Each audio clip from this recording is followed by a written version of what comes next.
Olá pessoal, meu nome é Matheus Almeida, eu tenho 30 anos, sou casado e atualmente eu sou pastor de uma comunidade evangélica aqui no sertão do Cariri cearense. Então eu estou na cidade de Tarrafas, que fica a 450 quilômetros da capital do Ceará, Fortaleza. Então eu estou aqui com a minha família, desenvolvendo um trabalho de revitalização de uma comunidade evangélica aqui na cidade.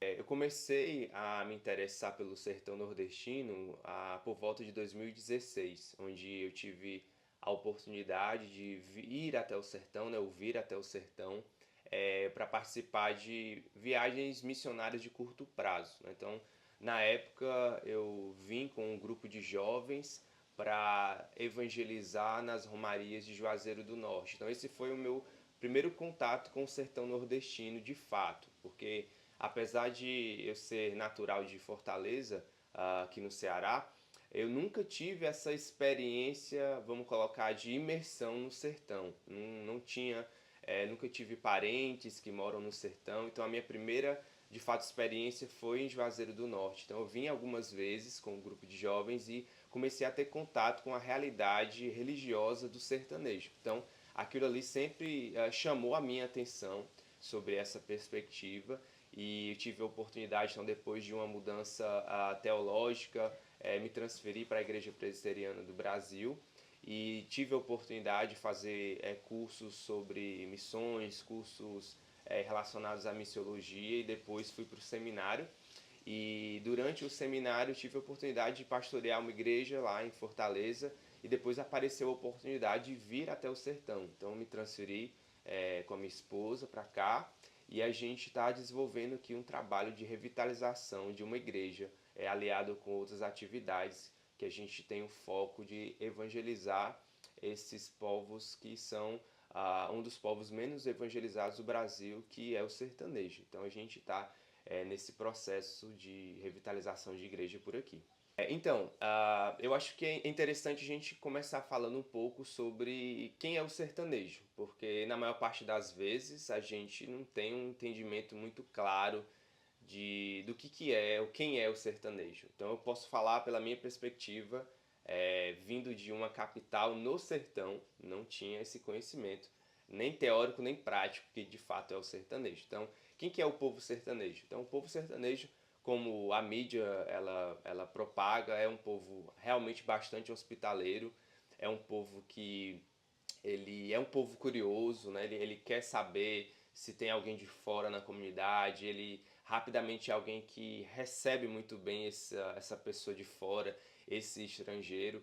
No entanto, para que a gente possa entender quais são as crenças do sertanejo, como que a gente pode evangelizá-los de forma mais eficaz, trazendo as respostas para as perguntas que o povo sertanejo tem, a primeira coisa é entender de onde ele veio, né? Quem foi essa formação cultural e religiosa do povo sertanejo. Então, quando a gente olha para a história, né? A gente olha para a história da colonização do Nordeste, a gente percebe que houveram pelo menos três culturas predominantes, né? A primeira, a cultura colonizadora, que são os portugueses, que olhando para o lado religioso trouxeram o catolicismo romano, na época um catolicismo muito medieval, né, com elementos estranhos e esquisitos.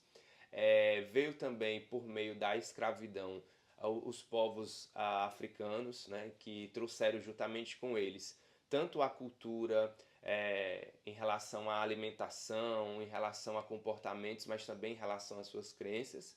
E juntamente com isso também a influência indígena, dos povos indígenas que existiam no Brasil, mas também aqui no Nordeste. Então o Nordeste tinha e ainda tem muitas etnias indígenas. Então o povo sertanejo ele é formado por esses três povos, né?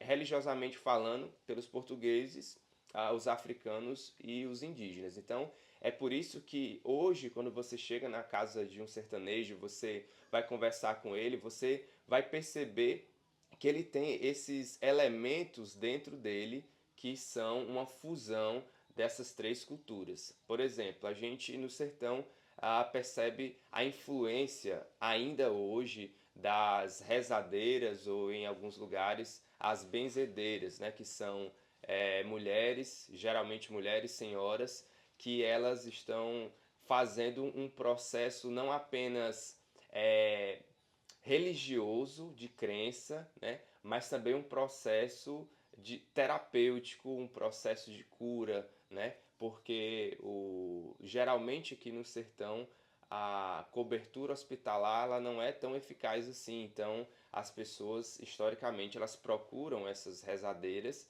para que elas possam ter os seus tratamentos médicos. Então, de onde vem isso? Vem de uma cultura xamânica, uma cultura de pagelança indígena que está totalmente atrelada àquilo que o povo sertanejo é.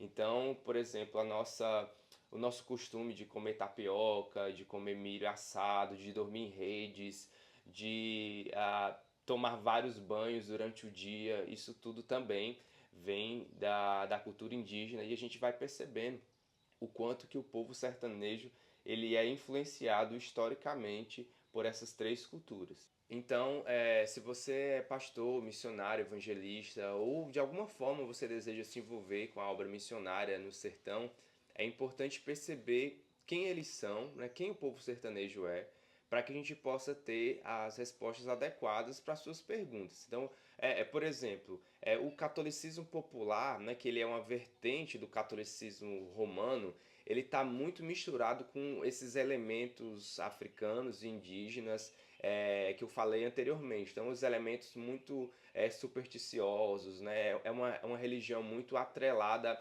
a elementos mesmo xamânicos, né? Elementos onde a pessoa ela vai benzer um terço, onde a pessoa ela vai pegar uma pedrinha e ela vai ter uma relação ali com aquela pedrinha.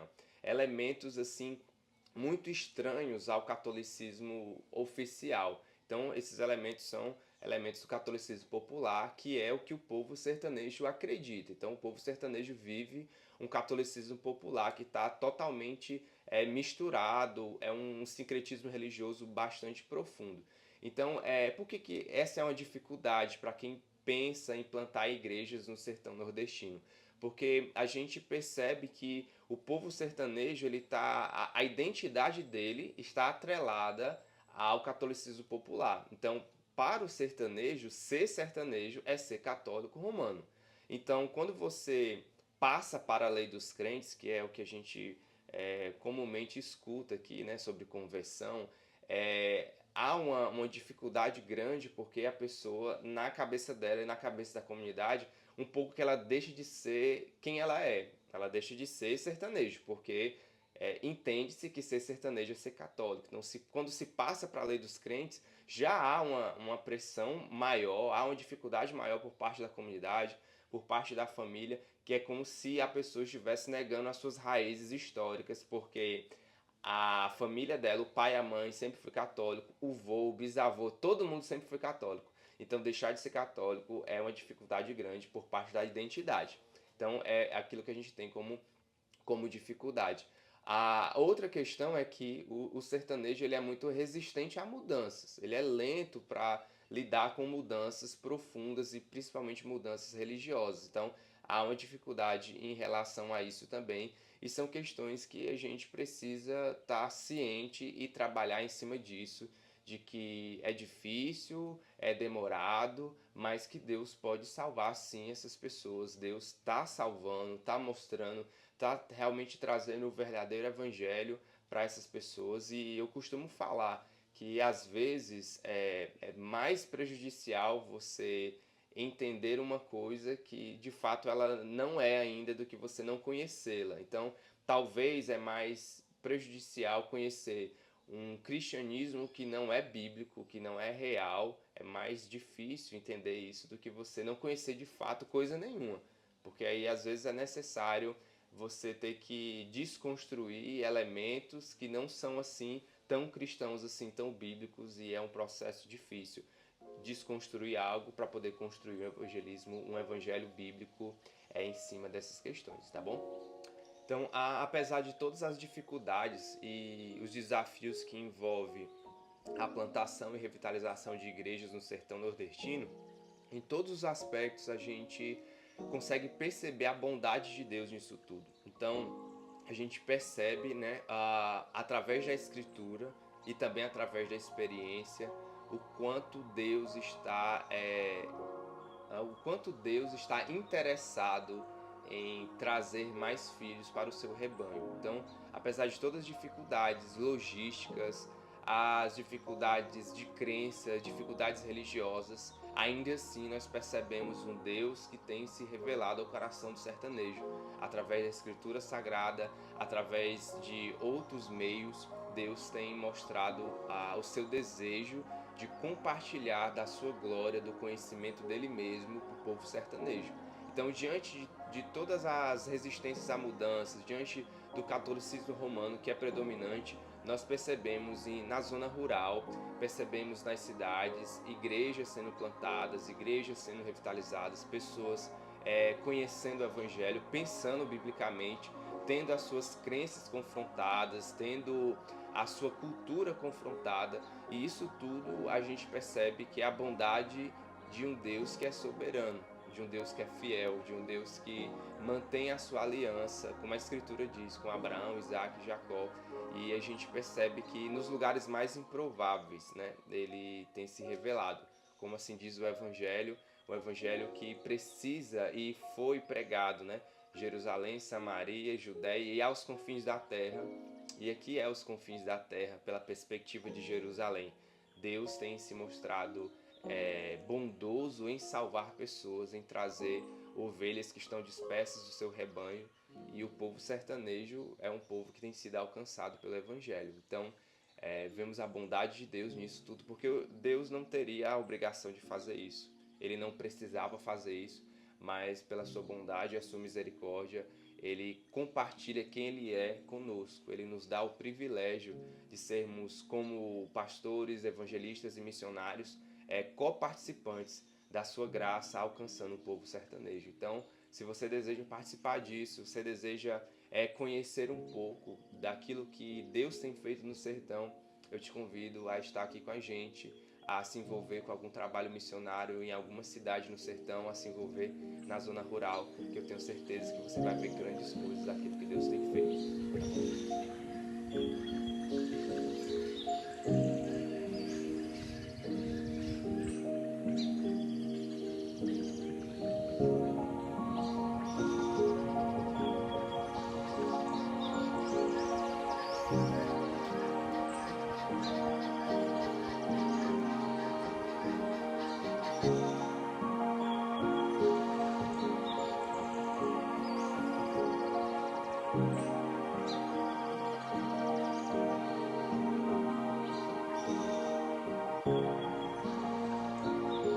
Meu nome é Aurilene, moro na Vila do Umbuzeiro, tenho 40 anos. Sou casada há 12 anos, tenho 5 filhos, o Alisson, o Williane, a Ávila, Ana Clara e João Paulo. O Alisson tem 22 anos, a Williane tem 20, a Ávila 18, a Ana Clara 12 e João 7. E moro aqui desde quando eu nasci.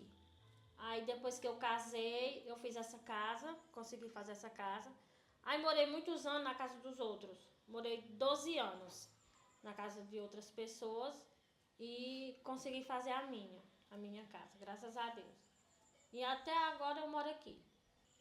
Eu sou nascida e crescida aqui na Vila do Umbuzeiro, há 40 anos. Na minha infância tinha muita gente que morava aqui. Avô, tia, amigos, tinha muita gente. Na minha infância, eu vivi uma infância muito boa. Não, meus pais não proibiam de eu fazer o que eu queria. Nós vivíamos numa casa simples, mas que tinha tudo que a gente precisava, né? Que eu me lembro assim, na minha infância, meu pai criava muito porco, muito gado, tinha criação. E a minha infância foi simples assim. Que eu me lembro, brincava muito dessas coisas simples, de criança mesmo, de boneca, tomar banho açude, só isso mesmo. E E com minha mãe também, nós passamos por tempo assim de muito, como é que eu vou dizer? Muito difícil. Porque quando minha mãe teve meu irmão, o Aurélio, é, ele nasceu com problema de asma. E a gente tinha que toda semana descer de pé, com ele no braço, lá num lugar chamado Patos. De lá a gente pegava uma caminhonete quebrada para ir para Cariús, que tinha um médico muito bom para cuidar dele. E toda semana eu quem tinha que ir com ela, para levar ele no braço, de pé, e vim. A gente dormia lá na casa de um amigo dela, e ia numa caminhonete bem mais ruim, que quebrada quase, para esse médico com ele. E isso foi até ele completar 7 anos. Aí, minha infância mais difícil, que eu me lembro, foi essa, de ter que estar com ele, mais ela, ele cansado, a gente sem saber se ele chegava lá bem. E o médico, quando a gente chegava lá, o médico dizia que ele não passava dos 7 anos. Mas com muita luta, muita peleja, com a fé que minha mãe tem, hoje ele tá aí, com 30 anos. E eu não, sofri um pouco porque tinha escola aqui, mas quando era só até a terceira série. Aí, quando era da quinta série em diante, tinha que ir estudar em Tarrafas. Aí a gente ia de carro, mas não era todo tempo que tinha o carro por causa das estradas. Aí, quando o carro não vinha, a gente tinha que ir a pé. Ir e vir de a pé para a escola em Tarrafas. A distância é mais ou menos uns 11 quilômetros.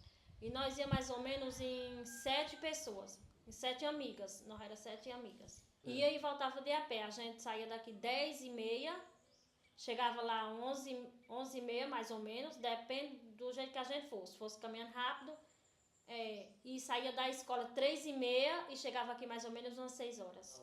A gente saía daqui umas 10h30 e levava a farda numa bolsa junto com os livros. Quando a gente chegava lá, tinha a casa do tio da gente, aí tomava banho lá, colocava a farda e ia para a escola. Aí a gente saía mais cedo, só assistia mais ou menos 3 aulas. Saía mais cedo, às 3h30, voltava para a casa do tio, tirava a farda e colocava outra roupa e vinha para cá, para casa, para um buzeiro de novo. Isso durava semanas e semanas. Quando a gente tinha que ir levar arroz, feijão na cabeça, para casa do tio da gente, caso a gente quisesse ficar lá, tinha que levar, toda semana. Põe uma trouxa na cabeça, que nem a gente chama aqui, e ia para lá. Aí depois as coisas foram mudando. Com uns 11 anos mais ou menos, eu fui morar em Tarrafas e ainda estudava. Fui trabalhar na casa de família, eu trabalhava de manhã e estudava à tarde. Aí foi melhorando um pouco. Aí depois consegui levar a Leide para lá, para casa do meu tio ficou com eu e a Leide, que só eram nós duas. E nós ficamos lá estudando. Nós passamos mais ou menos 2 anos nesse rojão, ia de pé e vinha. Aí o tio da gente morava no Rio de Janeiro, aí ele veio morar em Tarrafas. Aí arrumou a casa dele e a gente conseguiu ficar lá. Aí melhorou um pouco, tanto pra gente que nem pra mãe, né? Aí a gente ficava lá e no final de semana a mãe ia com essas coisas. Feijão, arroz, girmum, essas coisas. Carne. Levava o pai, tinha muito porco, aí ele matava, a mãe levava pra lá. Aí ela quem levava na cabeça, que nesse tempo não tinha carro, essas coisas não. Nem moto, que nem hoje. Era de a pé, por dentro do mato, por vareda. Até nós chegar lá. O serviço da gente funcionava assim. A gente tinha que chegar às 7 horas da manhã, limpar a casa toda, fazer comida e sair 11 horas. Para ir para casa do tio da gente, tomar banho e ir para a escola. Para ganhar... nesse tempo era cruzeiro.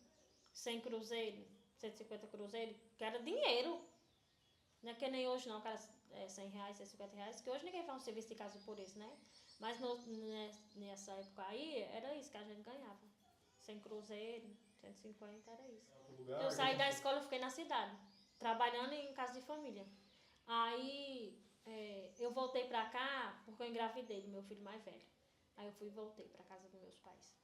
Aí tive ele, aí fiquei morando 2 anos mais mãe e pai com ele. Aí ele tinha mais ou menos uns 6 meses. já mãe e pai, para comprar as coisas para ele, eu tive que voltar a trabalhar em casa de família. Aí mãe ficava com meu filho, eu ia de a pé até no Renovado, que é um lugarzinho que tem longe daqui. Mais ou menos a gente gasta mais ou menos 1h30 para chegar lá. Eu ia todo dia trabalhar lá, para mim ganhar um pouquinho, para mim comprar comida para ele, para não estar pedindo a pai e a mãe. E eu fiquei mais ou menos, teve que completar 2 anos nesse rojão, trabalhando. Aí me juntei com o pai dele, aí foi melhorando aos poucos. Eu pensava para mim, né, terminar meus estudos, que era o que eu queria. Terminar meus estudos e fazer uma faculdade. Só que eu não consegui, por causa do... É muito caro, né, e pai e mãe não conseguiam.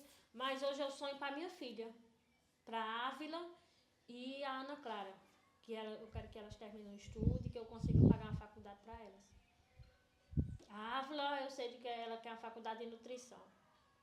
A Ana Clara tem 12 anos, ainda está na 7ª série, né? Mas quando ela terminar e que ela decidir o que é que ela quer, meu objetivo é que eu conseguisse pagar uma faculdade para elas. Para que elas não ficassem que nem eu, terminasse e pronto, parasse, né? Sem ter o que fazer.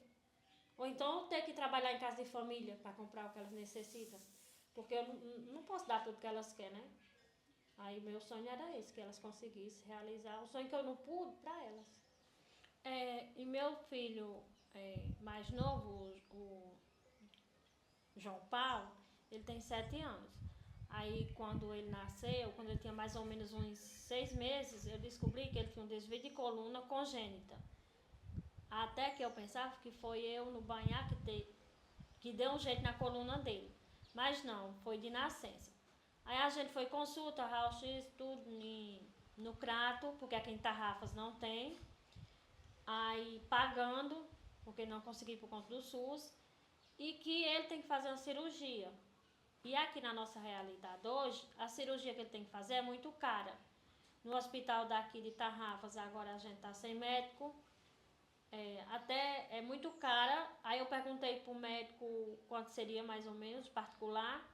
O médico que atende ele falou que é 40 mil. Na nossa realidade, hoje que nós vivemos, eu não tenho condições de fazer a cirurgia dele particular.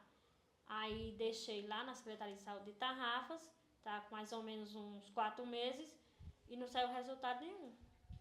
Aí eu tô esperando para ver se eu consigo pelo SUS, porque hoje mesmo, na realidade que eu vivo hoje, eu não tenho condições que ele faça esse tipo de cirurgia. E ele tem que fazer. Quanto mais novo ele fizer, melhor é para ele. Não tem fila de espera. Você colocar no SUS e que eles lá, né, que consigam com os médicos que eles têm, que eles conversam lá para marcar. Mas não tem fila de espera.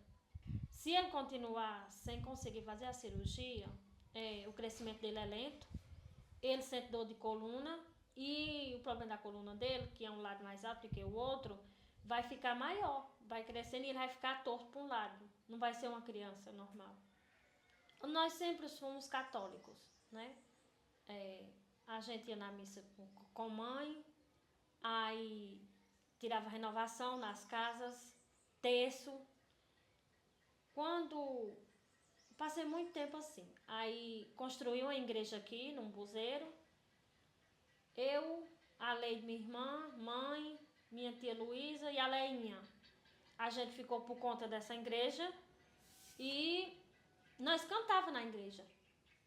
Eu, a Leide, minha irmã, tia Luísa, mãe, nós quem cantava, nós era o coral da igreja. Aí, nós passamos 4 anos nessa igreja, cuidando e cantando no coral. Quando o pastor Carlos chegou aqui, aí nós frequentávamos a igreja católica e a base. Fiquei mais ou menos 1 ano a 2 anos na igreja católica e frequentou lá. Aí o pastor colocou um discipulado. Perguntou quem queria se converter mesmo, porque já estava com 2 anos que ele estava aqui. Quem queria se converter e fazer o discipulado pelo 1 ano. Aí ele falou, ó, vocês fazem o discipulado, mas não é obrigação. Vocês vão fazendo discipulado e vão vendo como é que é. Aí a gente deixou a igreja católica e foi fazer o discipulado. Aí nós fizemos o discipulado 1 ano e nos batizamos. É isso que eu quis para a minha vida. E eu me batizei junto com minha mãe. Eu fiz o discipulado, mas eu sempre dizia assim pro pastor, eu não vou me batizar. Eu vou fazer o discipulado, mas eu não vou. Eu frequento aqui a base, a igreja, mas eu não vou. Quando eu cheguei lá, no dia do batizado, tinha 15 pessoas para se batizar. Quando eu vi minha mãe se batizando, aí aquele falou comigo, né? Hoje você tem que se batizar. Mas eu não tinha ido para me batizar. Mas quando eu vi ela se batizando e as palavras que ela disse, aí eu fui, me batizei junto com ela. Tá com 4 anos que a gente se batizou. Eu vi que era diferente. Que não era o que pregava na igreja católica. Não era... O que eles falavam lá não era verdade. Do que o pastor pregava pra gente. Entendeu? Aí eu fui e entendi que o que eu queria pra minha vida era aquilo que eu queria para a minha vida e para a vida das minhas filhas. O Iliano se batizou nesse mesmo dia. A Ávila se batizou nesse mesmo dia. Só que elas não saíram. Elas ficaram só mais ou menos 1 ano. Aí depois não quiseram mais. E a Ana Clara, 2 anos depois, minha filha de 12 anos, a Ana Clara, se batizou. E hoje está eu e ela na livre dos crentes. Eu consegui minha casa, né? Consegui minha casa com muita oração, com o que eu tinha, eu consegui. E que Deus abençoou a minha vida e a vida das minhas filhas, de todos os meus filhos. Me abençoou muito, muito, muito mesmo. Ó, gente, aqui é minha cozinha simples, né? Uma cozinha de vila mesmo. Cozinha simples, geladeira, uma mesa. Aqui tem onde eu coloco minhas coisas. É simples. Assim, aí eu construí essa casa. Aí o dinheiro não deu para mim pintar, só embuçar. Mas meu sonho mesmo é pintar ela, fazer uma calçada e um alpendre ao redor dela todinha. E aqui é a minha sala. Simples também, muito simples. Aí tem a outra sala aqui, que tem a mesa, as cadeiras. E aqui nessa sala eu tenho essa televisão pequenininha, mas meu sonho mesmo é possuir uma televisão grande, daquela tela plana. É o meu sonho de consumo, é uma televisão dessas grandes. E aqui é a minha sala também. Aí eu tenho essas cadeiras, essa mesa, tudo simples, de vila mesmo, daqui de onde a gente mora. É simples minha casa, mas Deus me abençoou e eu consegui levantar e deixar ela assim hoje.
é Antônia Manuela.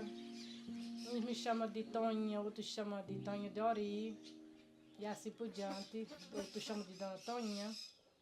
Então, eu moro aqui desde quando eu nasci. Hoje eu tenho 60 anos. E nunca saí daqui para outro lugar. E eu tenho minha casa, tenho meus filhos, meu marido. Hoje a gente vive de nossa criação de ovelha, de galinha, de gado. E também de nossa plantação de milho, arroz, feijão, fava, amendoim, gergelim. Desses objetos cereais que a gente vive hoje em dia. Até agora, até hoje, né? Nesse quarto aqui nós temos milho, fava, feijão, temos amendoim, temos gergelim também, mas não dá para que é nos litros ali. E bastante, né? Bastante que dê para nós passar esse ano e o ano que vem. Se nós no ano que vem não conseguir tirar nenhuma semente, então aqui nós tiramos nesse ano, já dá para nós passar os 2 anos, sem precisar nós trabalhar. Assim, para nós conseguir a semente, não precisa nós trabalhar daqui a 2 anos. Nós temos bastante comida para que nós possamos passar 2 anos comendo sem precisar nós se preocupar, né? E já faz, deixa eu ver, 50, 60, não, 40 anos. Por causa que eu me casei com 20 anos, né? Com idade de 20 anos eu me casei. Aí então tá com 40 anos que eu trabalho, né? Porque eu vivo nessa luta, né? Nessa vida aqui, nessa luta. Tá com 20 anos. Esse tempo inteiro que nós moramos aqui nunca faltou. O nosso pão de cada dia, todo ano, Deus dá nosso pão de cada dia para que nós possamos, que dure 2 anos. E nós vende também, não é só para nós comer. Nós come e nós vende, nós empresta para nossos amigos quando eles precisam. Pois nessa colheita que vem o ano que nós vamos plantar o ano que vem, se realmente der como essas outras que vem aí, que foi boa esse ano passado, então nós vendemos essa desse ano passado, que nós temos guardado para o ano que vem, e coloca a colheita nova no lugar da colheita velha que nós vendemos. Quando eu era criança, nós não tivemos assim, não tinha muita coisa assim para a gente lembrar, mas eu lembro que não tinha estrada, que a gente andava por um lugar bem estreitinho assim, muito estreitinho, que não era estrada, nós aqui chamava era de vareda, né? Porque não tinha estrada, nós andava por essa varedinha. Então não tinha estrada, nem daqui para Tarrafa, nem daqui para Caiçara, nem daqui para canto nenhum. Para nós sair daqui, nós tínhamos que andar 1 légua de vareda. Aí então, essa légua que nós andava aí de vareda não tinha nenhuma casa, né? Você sabe hoje, né? Não tem nenhuma casa daqui para lá, é sempre deserto. E era a pé, não era de carro, nem de moto, nem de bicicleta, era a pé. Andava 1 légua de pé para poder chegar aonde tinha estrada, para ir para outros lugares, ou para nós ir fazer a feira, ou para nós ir para o hospital. Nós tínhamos que andar essa légua de vareda para poder nós chegar no hospital, ou numa feira, ou em algum canto que tivesse mais oportunidade, né, para nós conseguir as coisas. A escola aqui era mais ou menos, assim, numa casa igual a essa daqui. Aqui não tinha colégio, e nem tem, né, até hoje. Então, a escola era igual numa casa, igual essa daqui. Aí nós chegava com aqueles caderninhos que antigamente tudo era comprado, não tinha nada de graça, era lápis, era caderno, era livro. Eu não tive muita oportunidade de estudar, nem eu nem meus irmãos. Por causa que meu pai era muito pobre, né, não tinha como comprar caderno, e nem livro, e nem lápis, nem roupa para nós vestir, que nós também precisávamos até de roupa e calçado para ir para a escola, que nós não tínhamos. Então, nós não tivemos oportunidade de estudar. Aí uns ainda assim, uns vezes, outros não, ainda aprenderam, mas nós todos aprendemos assim, ler e escrever, mas não indo muito para a escola, porque nós não tínhamos oportunidade de ir. Aprendia com os outros coleguinhas, brincando, e algumas vezes para a escola, quando dava certo, né? E então nós conseguimos todos escrever e ler alguma coisinha. Até que hoje nem tem nenhum que tenha a terceira série. Nenhum dos meus irmãos não tem a terceira série. Assim, a terceira série, nesse tempo, hoje é muita, eles acham que é muita coisa, né? Que é terceiro ano que eles pensam que é, né? Mas não é. Realmente era alfabetização, mais ou menos, que nós dizíamos a terceira série, porque tinha o primeiro ano, o segundo ano, aí tinha o terceiro ano. Aí então, eram uns livrinhos que certamente que quando você aprendia, lia eles, sabia ler eles todos e escrever bem, você também ficava bem aprendido. Não era que nem hoje que você faz até chegar ao 8º ano, 9º ano e não sabe de nada não. Realmente quando você fazia até o 2º ano você já aprendia a ler e escrever. Então, gente, quando nós minha mãe morreu nova. Nós ficamos, mas meu pai, eu e mais 7 irmãos. Ficamos, mas meu pai, não era mais velha, mas nessa época só tinha 9 anos. E eu e meu pai, e minha irmã mais velha, ela não era sadia, ela era um pouco adoentada. E eu e meu pai, nós ficamos para criar essas crianças, então, nossa casa era uma casa que quando chovia, ela gotejava muito. Não sei se vocês sabem o que é gotejar, é pingar, as pingueiras caindo, né? Então, aí enchia d'água, aí nós ia e saía juntando aquela água com as cuinhas e jogando fora, juntando e jogando fora, até a chuva acabar. Quando a chuva acabar, ficava tudo molhado, não tinha onde nós ficar, para nós dormir à noite, nós ficava debaixo de uma mesa assim, ó.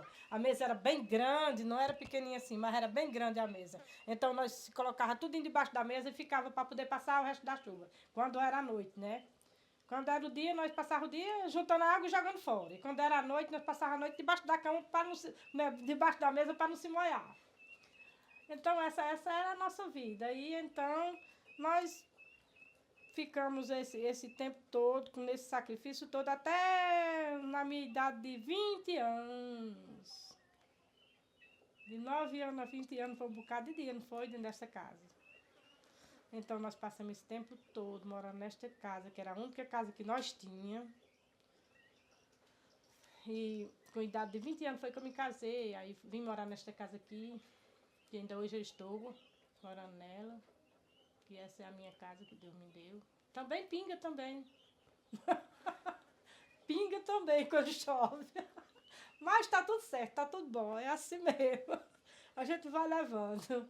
Aí quando eu fiz 20 anos eu me casei, né? Aí fui ter meus filhos, fui criar meus filhos, que eu já tinha criado os meus irmãos, né?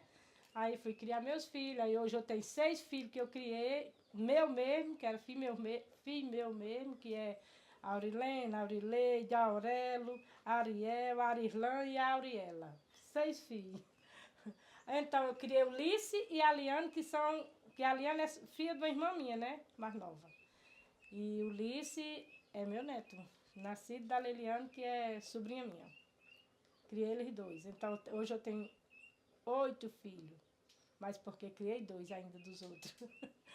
Aí então, mas tá tudo bem, graças a Deus. Hoje eu estou aqui com idade de 60 anos, já tenho meus filhos tudo criado, meus irmãos, eles tudinho, mas eles tudinho já são casados, tudinho são donos da sua casa, graças a Deus, nosso Senhor Jesus Cristo, estão tudo bem. Os que não morreram ainda, estão bem, graças a Deus.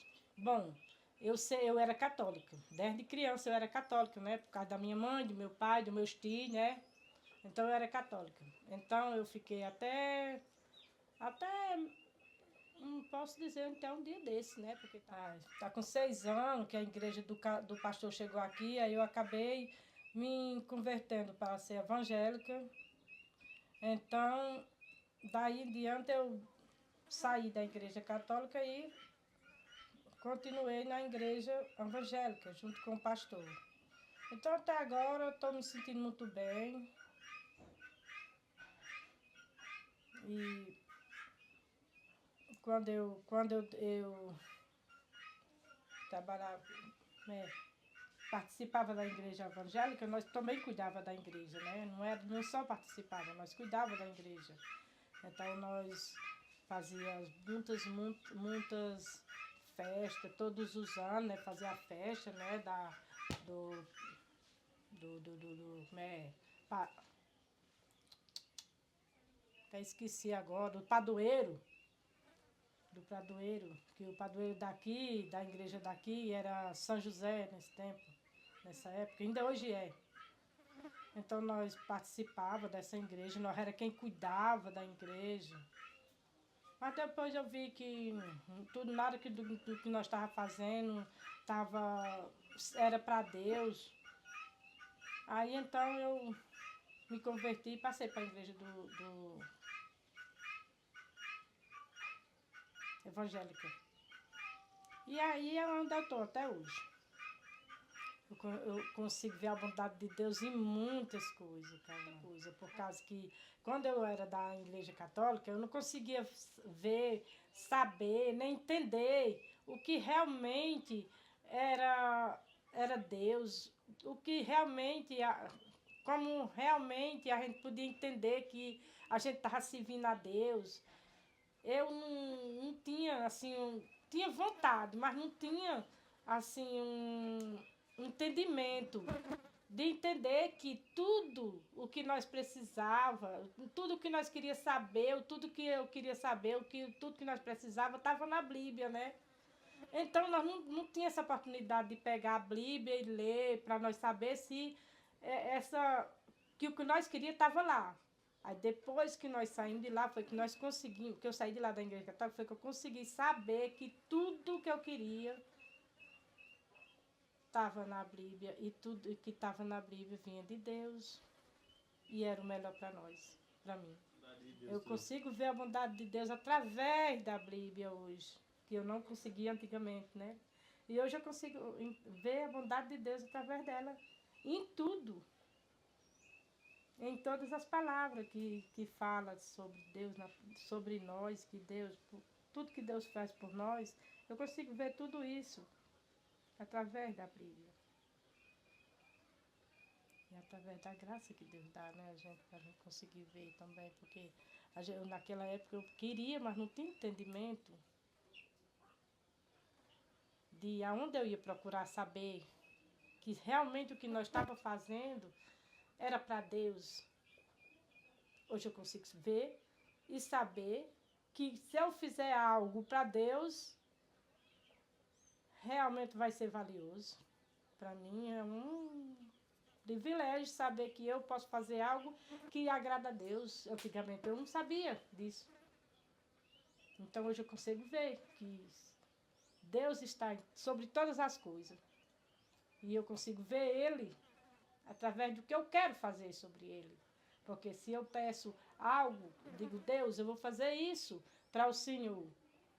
E eu peço algo a Ele depois, eu consigo ver, saber, eu consigo sentir meu coração que eu vou receber. Que se eu pedir, eu vou receber.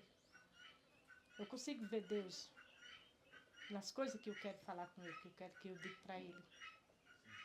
Deus é bom, Ele é maravilhoso. Sobre tudo e sobre todas as coisas.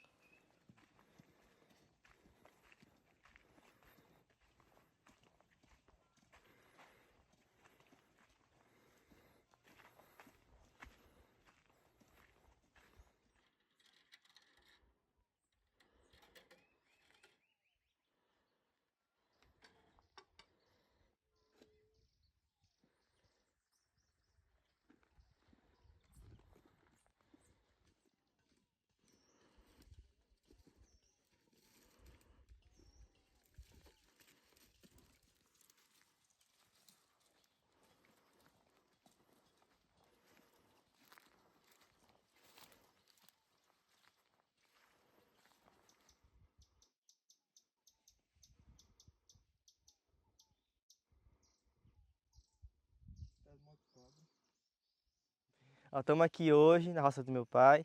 Aqui é uma capoeira de capim, aqui é um pasto. Hoje a gente veio roçar o mato, tirar um pouco dessa moita para poder o capim nascer de novo. Aqui nós trabalhamos às vezes 2 vezes por ano, por causa do capim. e a gente limpa e capina. Faz o acerto também e depois, com umas 2, 3 semanas, a gente vai e toca fogo para ver se mata o mato e o capim sai novamente. A gente espera, depois que limpa, a gente espera, limpa, capina, tudo, faz vaceiro, toca fogo e só espera a chuva mesmo. A gente não coloca nada, adubo, nem nada assim para melhorar o solo, não. Aqui só limpa, roça e capina e espera chover. Aqui a gente coloca os animais, os burros, cavalos, essas coisas, e algumas vacas. Mas normalmente aqui não coloca todos normalmente aqui não coloca o gado. É só se realmente precisar colocar o gado. O gado fica nas outras capoeiras aqui em cima, mas aqui normalmente é só para os burros mesmo. Porque é um pasto, é uma vazanta, um pasto pequeno aqui, então não dá para colocar o gado, porque o gado é muito. Se colocar o gado aqui dentro, dentro de uma semana ele acaba com o pasto e se ficar muito tempo, ele acaba pisando e matando. Então a gente coloca só algumas cabeças de gado caso precisa, umas 2 ou 3 ou até 4 cabeças de gado, deixa por um tempo, depois tira novamente para o pasto novamente crescer. Mas normalmente aqui a gente coloca só os burros meus, animais, essas coisas. Aqui a gente tem mais ou menos umas, deixa eu ver, 2, 3, 4, acho que umas 5 capoeiras de pasto aqui mais ou menos, já feita, um capim. Só que tem outras também, só que não está feita ainda, só que por dentro.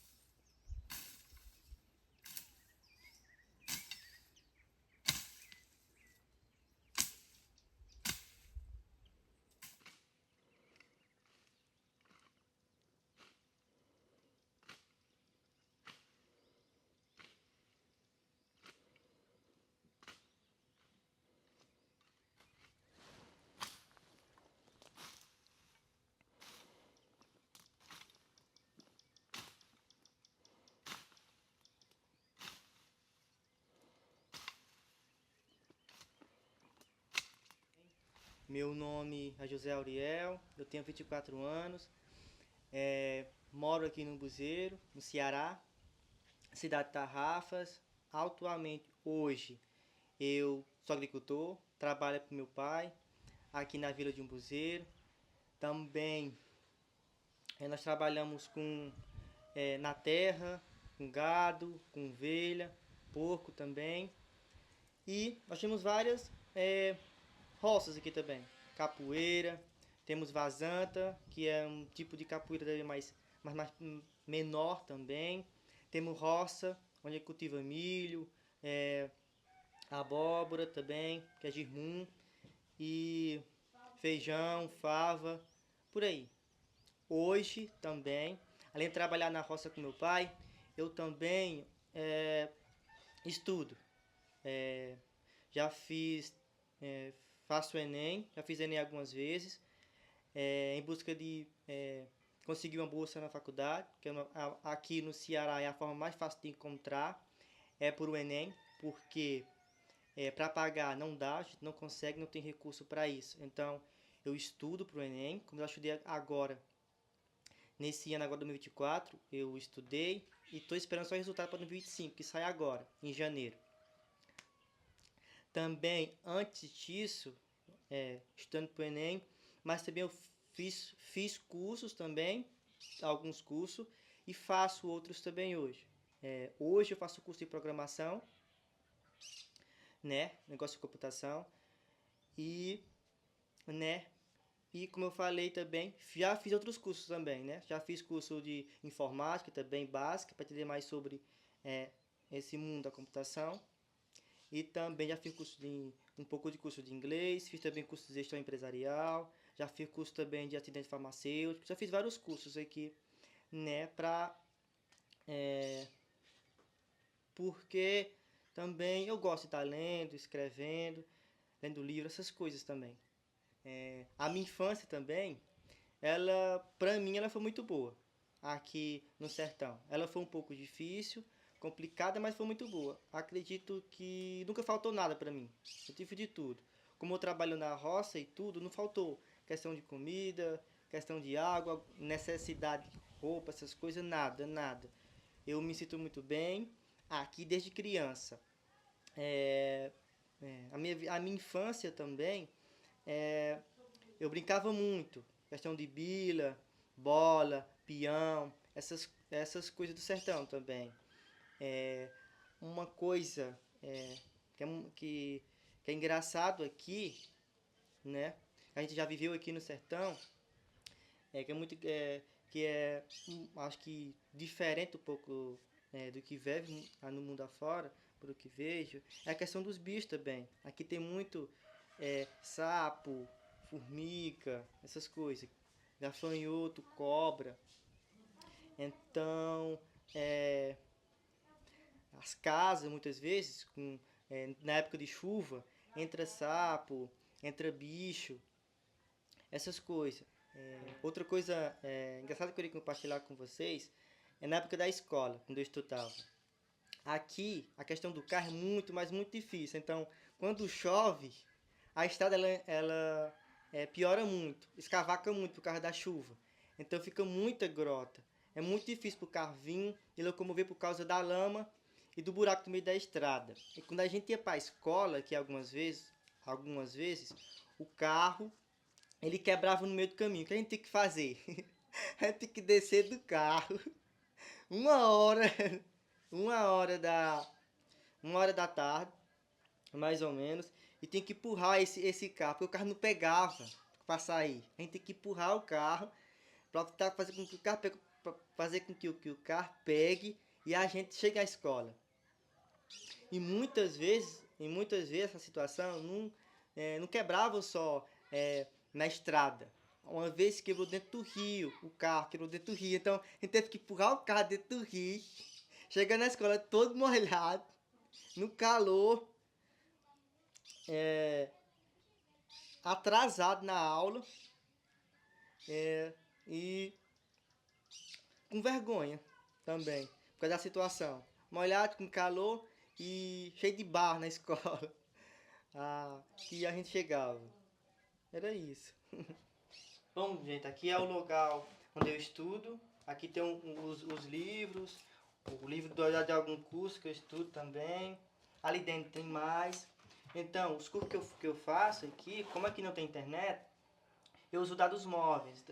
Às vezes, como não dá também, eu baixo os vídeos na cidade em tarrafas, trago ele baixado em download para casa, para poder tentar estudar e entender mais sobre o assunto que eu estou estudando com os livros e com as aulas também.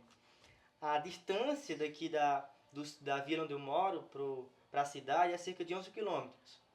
Então, quando eu tenho tempo, eu vou na cidade, como já falei, baixo os vídeos e taco para casa para poder estudar. E a minha rotina é essa. Eu trabalho de manhã como agricultor na roça e à tarde eu estudo.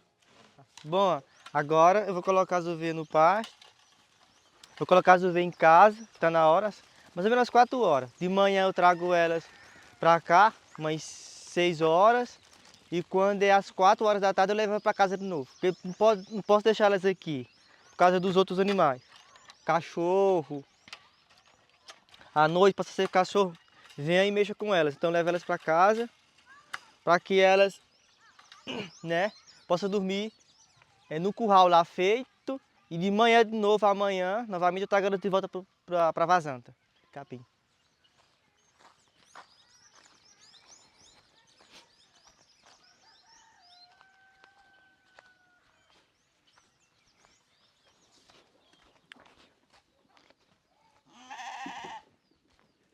Aqui.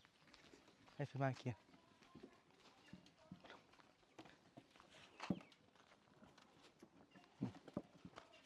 Pronto. Aqui que elas vêm.